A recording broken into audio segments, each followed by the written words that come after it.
नमस्कार आपनालोक सकलोके पुनर्बार स्वागतम नसमाई मजिद बंधुসকল पलकते चाওক আজি सन्धियार 7টা गुरुत्वपूर्ण खबर। प्रथमটো खबर उच्चतम न्यायालयर कठोर निर्देशना एতিয়াৰ পৰা राज्य सरकाৰৰ अनुमति अबिहने কোনো राज्यत प्रवेश কৰি তদন্ত চলাব নোৱাৰিব CBIয়ে। দেশৰ যুক্তৰাষ্ট্ৰীয় ব্যৱস্থা শক্তিশালী কৰাৰ বাবে এই পদক্ষেপ দেশৰ উচ্চতম ন্যায়ালয়ৰ। परवर्ती खबर PRC वितर्कक लै एबार क्षुब्ध हो परिছে राज्यर मुख्यमंत्री डॉक्टर हिमंत विश्व शर्मा। उच्च शिक्षा सञ्चालकर जाननीक लै क्षुब्ध मुख्यमंत्री डॉक्टर हिमंत विश्व शर्मा। कि कर्तृत्वत एगराकी शिक्षा सञ्चालके एने जाननी जारी करिले এই प्रश्न मुख्यमंत्रीर। घटना सन्दर्भत शिक्षामंत्री रणोज पेगुक तदন্ত करार निर्देश मुख्यमंत्रीर। उल्लेखযোग्য যে महाविद्यालयर नियुक्तिर PRCৰ प्रसंगक लै जाननी जारी करिছিল DACয়ে। য'ত উল্লেখ কৰা হৈছিল এতিয়াৰ পৰা মহাবিদ্যালয় বা বিশ্ববিদ্যালয়ত প্ৰফেছৰৰ পৰা আৰম্ভ কৰি চতুৰ্থ বৰ্গৰ কৰ্মচাৰীলৈকে কাৰো ক্ষেত্ৰত PRC বা স্থায়ী বাসিন্দাৰ প্ৰমাণপত্ৰ বাধ্যতামূলক নহয়। আৰু এই প্ৰসংগক লৈ ৰাজ্যজুৰি তীব্ৰ বিতৰ্কৰ পিছত ক্ষুব্ধ হৈ পৰিছে মুখ্যমন্ত্ৰী হিমন্ত বিশ্ব শৰ্মা। আৰু মুখ্যমন্ত্ৰীৰ নিৰ্দেশৰ পিছতেই উচ্চ শিক্ষা সঞ্চালকালয়ক PRC সম্পৰ্কীয় জাননী প্ৰত্যাহাৰ কৰাৰ নিৰ্দেশ শিক্ষামন্ত্ৰী ৰণোজ পেগুৰ। ৰণোজ পেগুৰ মন্তব্য চৰকাৰৰ অনুমতি অবিহনেই জাননী জাৰি কৰা হৈছিল। মহাবিদ্যালয়ৰ নিযুক্তিৰ ক্ষেত্ৰত PRC বাধ্যতামূলক নহ'ব বুলি উল্লেখ আছিল জাননীখনত। আৰু এই জাননী এতিয়া প্ৰত্যাহাৰ কৰাৰ নিৰ্দেশ দিছে ৰাজ্য চৰকাৰে। অৰ্থাৎ এতিয়াৰ পৰা পূৰ্বৰ নিৰ্দেশনাই বাহাল থাকিব। ৰাজ্যৰ সকলো চৰকাৰী মহাবিদ্যালয় আৰু বিশ্ববিদ্যালয়সমূহত প্ৰফেছৰৰ পৰা আৰম্ভ কৰি চতুৰ্থ বৰ্গৰ কৰ্মচাৰীলৈকে সকলোৰ ক্ষেত্ৰত বাধ্যতামূলক হ'ব PRC বা স্থায়ী বাসিন্দাৰ প্ৰমাণপত্ৰ। परवर्ती खबर राज्यर এই परिस्थितित मंत्री विधायकर दरमहा बृद्धिर सिद्धांतर विरोधिता विधायक अखिल गगৈৰ। राज्यत हुराहुरे बृद्धि पाइছে अत्यावश्यकीय सामग्रीर दाम। लगते राज्यत निबनुৱাৰ संख्या द्रुतगतित बृद्धि पाइছে। এই परिस्थितित मंत्री विधायकर दरमहा बृद्धिर सिद्धांतर विरोधिता विधायक अखिल गगৈৰ। अखिल गगৈৰ मन्तव्য राज्यर मूल्य बृद्धि नियंत्रण करक सरकारे प्रथमते और लगते मंत्री विधायकर दरमहा बृद्धि करिले নহব। অৰুণোদয় আঁচনিৰ লগতে অন্যান্য আঁচনিৰ ধন বৃদ্ধি কৰক চৰকাৰে। চৰকাৰক এই দাবী জনাইছে বিধায়ক অখিল গগৈয়ে।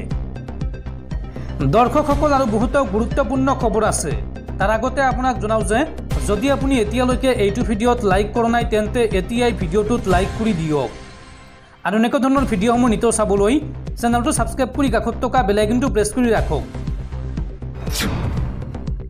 পৰৱৰ্তী খবৰ उत्तर प्रदेशर उन्नावत भयंकर पथ दुर्घटना। गाखीर कढिया कन्टेइनारत खुंदा द्रुतवेगी बासर और এই दुर्घटनात 18 জন लोकर मृत्यु होइছে। लगते गुरुतरभावे आहत होइছে 30 জনৰ অধিক লোক।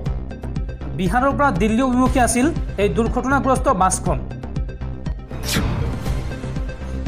परवर्ती खबर कलेजर अध्यक्षসকল पौर निगমৰ कर संग्रहक নহয়। এই মন্তব্য मुख्यमंत्री डॉक्टर हिमंत विश्व शर्मार। नामभर्तिर समय आलोचनी और महाविद्यालय सप्ताहर नामत लोआ 600 टका शीघ्रे उभताई दियार निर्देश मुख्यमंत्रीर। लगते मुख्यमंत्रीगराकीये मन्तव्य करि कय जे बिनामूल्य माने सम्पूर्ण बिनामूल्य हब नामभर्ती। शिक्षार्थीসকলৰ পৰা 1 टका लব নোৱাৰিব महाविद्यालयসমূহে। महाविद्यालयर अध्यक्षসকল पौर निगমৰ कर संग्रहक নহয়। राज्यर महाविद्यालयर अध्यक्षসকলক सन्मुखत बहुৱাই এই तीव्र कटाक्ष मुख्यमंत्री डॉक्टर हिमंत विश्व शर्मार।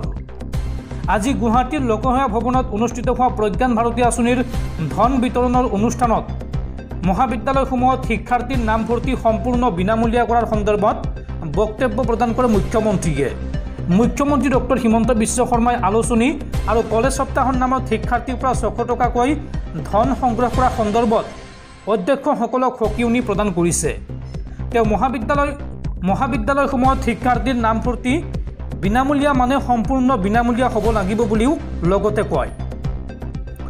মুখ্যমন্ত্ৰী ডক্টৰ হিমন্ত বিশ্ব শৰ্মাই মহাবিদ্যালয়সমূহত শিক্ষাৰ্থীৰ নামভৰ্তিৰ সময়ত 600 টকা লোৱাৰ প্ৰসংগত কয় যে মহাবিদ্যালয়ৰ অধ্যক্ষসকললৈ মোৰ এটা অনুৰোধ। আপোনালোকে জানে মহাবিদ্যালয়ত আমি বিনামূলীয়া নামভৰ্তি কৰোঁ।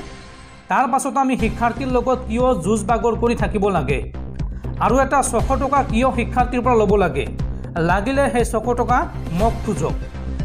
তেওঁ পুনৰ কয় যে আপোনালোকে শিক্ষাৰ্থীৰ নামভৰ্তিৰ সকলো ব্যৱস্থাই বিনামূলীয়া কৰক। প্ৰয়োজন হ'লে তেওঁলোকৰ নামভৰ্তি চৰকাৰে বিনামূলীয়া কৰিছে বুলি ক'ব নালাগে, তেওঁই সেই ব্যৱস্থা কৰিছে বুলি কওক। তেতিয়াহে অধ্যক্ষ আৰু ছাত্ৰৰ মাজৰ সম্পৰ্ক উন্নত হ'ব। কিন্তু আপোনালোকে আলোচনী উলিয়াবলৈ, বিদ্যালয় সপ্তাহ পাতিবলৈ 600 টকা এটা তেওঁলোকৰ ওপৰত লগাই দিছে। মঙলবাৰে পূব বংগ মহাবিদ্যালয়ৰ অধ্যক্ষক তেওঁ নিজৰ উদ্যোগতে নিলম্বন কৰাৰ কথা উল্লেখ কৰি মহাবিদ্যালয়ৰ অধ্যক্ষসকলক বুজাই থকাৰ প্ৰয়োজন নাই বুলি কয়। তেওঁ কয় যে কলেজৰ অধ্যক্ষ এজনক বুজোৱাৰ মোৰ সাহস আছে নেকি? মই নিয়ম আৰু আইন কাৰ্যকৰী কৰোঁ, বুজোৱাৰ অধিকাৰ মোৰ ক'ত আছে? মই বুজালে তেওঁ কিয় বুজিব? আমাৰ বুজোৱাৰ কাম নহয় আৰু বুজনি লোৱাটো আপোনালোকৰ কাম নহয়। মহাবিদ্যালয়ৰ অধ্যক্ষসকলক উদ্দেশ্যি এই মন্তব্য মুখ্যমন্ত্ৰীৰ। ইয়াৰ উপৰি মুখ্যমন্ত্ৰী ডক্টৰ শৰ্মাই অধ্যক্ষসকলৰ স্বজন তোষণৰ বাবেই চৰকাৰক বিপদত নেপেলাব বুলিও কয়। তেওঁ অধ্যক্ষসকলক নিৰ্দেশ দি কয় যে শিক্ষাৰ্থীৰ পৰা যি 600 টকা লৈছিল সেই টকা এতিয়াই উভতাই দিয়ক।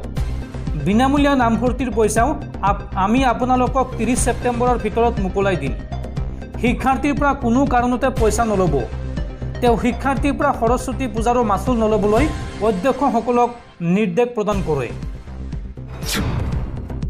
পৰৱৰ্তী খবৰ, গৌতম গম্ভীৰক ভাৰতীয় ক্ৰিকেট দলৰ মুখ্য প্ৰশিক্ষক হিচাপে নিযুক্তি BCCIৰ। গৌতম গম্ভীৰক ভাৰতীয় ক্ৰিকেট দলৰ পৰৱৰ্তী মুখ্য প্ৰশিক্ষক হিচাপে নিযুক্তি দিয়া হৈছে বুলি বুধবাৰে BCCIৰ সম্পাদক জয় শাহে ছ'চিয়েল মিডিয়াত নিশ্চিত কৰিছে। 2024 চনৰ T20 বিশ্বকাপৰ পাছত কাৰ্যকালৰ অন্ত পৰা ৰাহুল দ্ৰাবিড়ৰ ঠাইত ভাৰতৰ প্ৰাক্তন ক্ৰিকেটাৰগৰাকীক এই দায়িত্ব প্ৰদানৰ কথা উল্লেখ কৰি জয় শাহে কয় যে অসীম আনন্দৰ সৈতে গৌতম গম্ভীৰক ভাৰতীয় ক্ৰিকেট দলৰ নতুন মুখ্য প্ৰশিক্ষক হিচাপে আদৰণি জনাইছোঁ। আধুনিক ক্ৰিকেটৰ দ্ৰুতগতিত বিকাশ ঘটিছে আৰু গৌতমে এই পৰিৱৰ্তিত পৰিৱেশটো ওচৰৰ পৰা দেখিছে। এই নতুন যাত্ৰাত নামি পৰাৰ সময়ত BCCIয়ে তেওঁক সম্পূৰ্ণৰূপে সমৰ্থন কৰে। ইয়াৰ পূৰ্বে জয় শাহে ৰাহুল দ্ৰাবিড়ৰ বাবেও এটা বাৰ্তা পোষ্ট কৰিছিল, যিয়ে নিজৰ চূড়ান্ত এছাইনমেণ্টৰ সময়ত T20 বিশ্বকাপ 2024 জয় কৰি ভাৰতীয় ক্ৰিকেট দলৰ মুখ্য প্ৰশিক্ষক হিচাপে নিজৰ সময় শেষ কৰিছিল। জয় শাহে লিখিছিল, মই ৰাহুল দ্ৰাবিড়ক মোৰ আন্তৰিক ধন্যবাদ আৰু কৃতজ্ঞতা প্ৰকাশ কৰিছোঁ, যাৰ মুখ্য প্ৰশিক্ষক হিচাপে অতি সফল কাৰ্যকালৰ অন্ত পৰিছে। পৰৱৰ্তী খবৰ, প্ৰধানমন্ত্ৰী মোদীৰ বিৰুদ্ধে বিশেষাধিকাৰ ভংগৰ অভিযোগ কংগ্ৰেছৰ আৰু লগতে আন 10টা বিষয়ত কেন্দ্ৰীয় চৰকাৰৰ পৰা উত্তৰ বিচাৰিলে কংগ্ৰেছ দলে। ৰাজ্যসভাৰ প্ৰাক্তন অধ্যক্ষ তথা প্ৰাক্তন উপৰাষ্ট্ৰপতি হামিদ আনছাৰীৰ বিৰুদ্ধে বিৰূপ মন্তব্য কৰিছে দেশৰ প্ৰধানমন্ত্ৰী নৰেন্দ্ৰ মোদীয়ে। এই অভিযোগত কংগ্ৰেছে তেওঁৰ বিৰুদ্ধে বিশেষাধিকাৰ ভংগৰ জাননী জাৰি কৰিবলৈ অনুৰোধ জনাইছে। এই সন্দৰ্ভত দলটোৰ ৰাজ্যসভাৰ মুখ্য সচেতক জয়ৰাম ৰমেশে অধ্যক্ষ জগদীপ ধনখড়লৈ পত্ৰ প্ৰেৰণ কৰিছে। তেওঁ দাবী কৰে যে প্ৰধানমন্ত্ৰী নৰেন্দ্ৰ মোদীয়ে প্ৰাক্তন অধ্যক্ষগৰাকী সন্দৰ্ভত যি মন্তব্য আগবঢ়াইছিল সেয়া আগতে কেতিয়াও কৰা হোৱা নাছিল। একেদৰে NDA চৰকাৰৰ এমাহ বৰ্ষপূৰ্তিৰ পূৰ্বে কংগ্ৰেছে 10টা বিষয়ত উত্থাপন কৰি কেন্দ্ৰৰ পৰা সঁহাৰি বিচাৰিছে।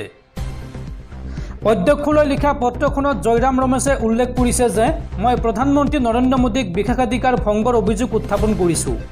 2024 চনৰ 2 জুলাইত ৰাষ্ট্ৰপতিৰ ভাষণৰ উত্তৰত প্ৰধানমন্ত্ৰী মোদীয়ে কয় যে তেওঁলোকে যি সংখ্যা দাবী নকৰক কিয় 2014 চনত আমি যেতিয়া ক্ষমতালৈ আহিছিলোঁ তেতিয়া ৰাজ্যসভাত আমাৰ সংখ্যা অতি কম আছিল আৰু অধ্যক্ষই তেওঁলোকৰ ফালে হালি দিছিল। জয়ৰাম ৰমেশে দাবী কৰে যে কাৰো নাম নল'লেও এই মন্তব্য প্ৰাক্তন উপৰাষ্ট্ৰপতি তথা ৰাজ্যসভাৰ অধ্যক্ষ হামিদ আনছাৰীক লক্ষ্য কৰি কৰা হৈছে। তেওঁ লগতে কয় যে পত্ৰখনত প্ৰাক্তন উপৰাষ্ট্ৰপতিগৰাকীক লৈ কৰা এই মন্তব্যসমূহ অভাৱনীয় আৰু অপমানজনক। বিশেষাধিকাৰ ভংগৰ অভিযোগত প্ৰধানমন্ত্ৰীৰ বিৰুদ্ধে ব্যৱস্থা গ্ৰহণৰ দাবী জনাইছে জয়ৰাম ৰমেশে। উল্লেখযোগ্য যে বিগত 8 জুনত NDA চৰকাৰে শপত গ্ৰহণ কৰিছিল আৰু কংগ্ৰেছে বৰ্তমানৰ কেন্দ্ৰীয় চৰকাৰৰ সন্মুখত 10টা বিষয় তুলি ধৰিছে। কি এই 10টা বিষয় চাওঁ আহক। দলটোৰ অফিচিয়েল এক্স হেণ্ডেলত লিখিছে, এই 1 মাহত কি ঘটিল? ভয়ংকৰ ৰেল দুৰ্ঘটনা, জম্মু কাশ্মীৰত উগ্ৰপন্থীৰ আক্ৰমণত শ্বহীদ হ'ল 8 গৰাকী জোৱান আৰু 10 জনৰ মৃত্যু। নীট প্ৰশ্নকাকত ফাদিল, স্নাতকোত্তৰ নীট পৰীক্ষা স্থগিত, UGC নেট পৰীক্ষা স্থগিত, CSIR UGC নেট পৰীক্ষা স্থগিত, গাখীৰ দালি শাক পাচলি ৰন্ধন গেছ তল বৃদ্ধি, টকাৰ মূল্য হ্ৰাস, যোৱা 8 মাহত নিবনুৱাৰ হাৰ পাইকাৰী মুদ্ৰাস্ফীতিৰ ফলত 15 মাহৰ অভিলেখ ভংগ হৈছে। চৰকাৰ গঠনৰ এমাহৰ পাছত এই বিষয়টো উত্থাপন কৰি চৰকাৰৰ পৰা সহায় বিচৰা হৈছে।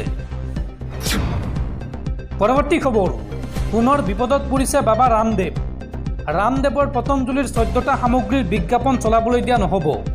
এই সন্দৰ্ভত কঠোৰ নিৰ্দেশনা দেশৰ উচ্চতম ন্যায়ালয়ৰ। যোগগুৰু ৰামদেৱৰ পতঞ্জলি আয়ুৰ্বেদৰ বিভ্ৰান্তিকৰ আৰু মিছা বিজ্ঞাপনৰ বিৰুদ্ধে পুনৰ কঠোৰ ব্যৱস্থা গ্ৰহণ কৰিছে দেশৰ উচ্চতম ন্যায়ালয়ে।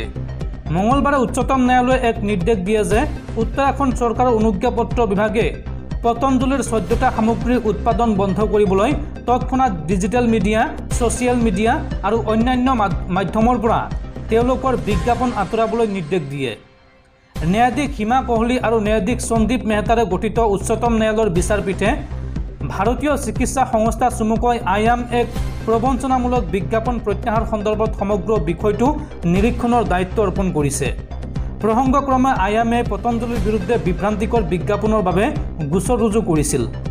এই গোচৰৰ পতঞ্জলিৰ অধিবক্তা মুকুল ৰহতগীয়ে মঙলবাৰে উচ্চতম ন্যায়ালয়ক কয় যে ইতিমধ্যে ডিজিটেল মাধ্যমৰ পৰা এই বিজ্ঞাপনসমূহ প্ৰত্যাহাৰ কৰা হৈছে। উল্লেখযোগ্য যে বিগত বৰ্ষৰ নৱেম্বৰ মাহত উচ্চতম ন্যায়ালয়ে পতঞ্জলিক বিভিন্ন ৰোগৰ প্ৰতিকাৰ হিচাপে নিজৰ ঔষধ সন্দৰ্ভত বিভ্ৰান্তিকৰ আৰু ভুৱা বিজ্ঞাপনৰ বিৰুদ্ধে সকীয়াই দিছিল। লগতে মৌখিকভাৱে জনোৱা হৈছিল যে জৰিমনা হ'ব পাৰে।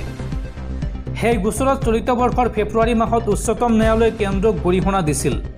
গোচৰৰ শুনানিৰ সময়ত দেখা গ'ল যে এনে বিজ্ঞাপনৰ জৰিয়তে সমগ্ৰ দেশক বিপথে পৰিচালিত কৰা হৈছে। উচ্চতম ন্যায়ালয়ৰ মন্তব্য, চৰকাৰে চকু মুদি বহি আছে। এয়া বৰ দুৰ্ভাগ্যজনক কথা। চৰকাৰে তৎকালীনভাৱে ব্যৱস্থা ল'ব লাগে।